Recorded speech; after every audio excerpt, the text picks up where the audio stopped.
বিসমিল্লাহির রহমানির রহিম। আসসালামু আলাইকুম। আমার চ্যানেলে সবাইকে স্বাগতম। সবাই কেমন আছেন? আলহামদুলিল্লাহ আমি ভালো আছি, আপনাদের সবার দোয়ায়। আজকে আমি আপনাদেরকে দেখাবো লাউ দিয়ে চিংড়ি মাছ আর হলো কলার থোর বা মোটা ভাজি। তো এখানে আমি চিংড়ি মাছটাকে ভালো করে কষিয়ে নিচ্ছি, নিয়ে দেন লাউটা দিব। এখন আমি লাউটা দিয়ে দিলাম ভালো করে চিংড়ি মাছটা কষিয়ে। তো আমি চিংড়ি মাছের মধ্যে লাউ এবং চিংড়ির জন্য সব মশলা দিয়ে নিয়েছিলাম আগেই, যার কারণে আমি লাউ দেওয়ার পরে আর কোনো মশলা দিইনি। তো এখানে আমি লাউ আর চিংড়িটাকে ভালো করে মিশিয়ে নিয়ে তারপরে হলো ঢাকা দিয়ে দিব। এদিকে লাউ চিংড়িটা মেশানো হয়ে গেলে ওখানে আমি কলার মোচাটা রান্না বসাই দেবো। তো এখানে আমি কলার মোচাটা ভাজি করবো এখন। তো এখানে আমি আদা বাটা, রসুন বাটা, ধনিয়া গুঁড়া, জিরা গুঁড়া, গরম মশলা গুঁড়া, কাঁচামরিচ ফালি, কাঁচামরিচ বাটা, আস্ত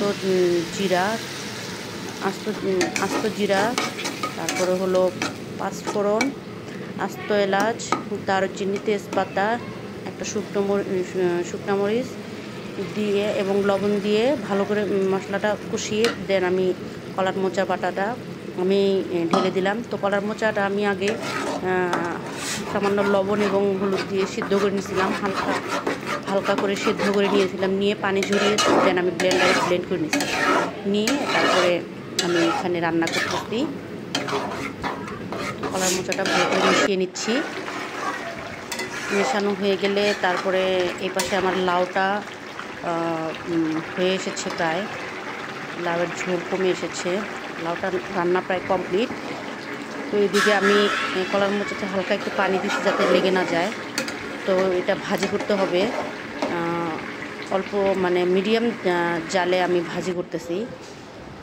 তো কিছুক্ষণ পরপর ওটা নেড়ে দিতে হবে, না হলে নিচে পোড়া লেগে যাবে। এদিকে আমার লাউ চিংড়ির রান্না কমপ্লিট। তো এখানে আমি অনেকক্ষণ রান্না করার পর আমার কলার মোচা ভাজিটা পানিটা শুকায় আসছে এদিকে। তো পানি শুকানোর পর এতটুকু হয়েছে। তো আমার কলার মোচা রান্নাটা কমপ্লিট, আমার কলার মোচা রান্না শেষ। তো আমি এখন চলে যাব দুপুরে খাবারে। তো এদিকে আমি দুপুরে খাবারটা নিয়ে বসে গেছি। তো আমার ভিডিওটা যদি কারো ভালো লেগে থাকে তাহলে আমার চ্যানেলটাকে সাবস্ক্রাইব করে দেবেন আর আমার পাশে থাকবেন এবং বেল বাটনটি অন করে দিবেন, যাতে পরবর্তী ভিডিও আসলে সবার আগে আপনি নোটিফিকেশন পেয়ে যাবেন। তো আজকের মতো এখানে বিদায় নিচ্ছি। আসসালামু আলাইকুম, আল্লাহ হাফেজ। আমার ভিডিওটা ভালো লাগলে কমেন্ট করে দেবেন।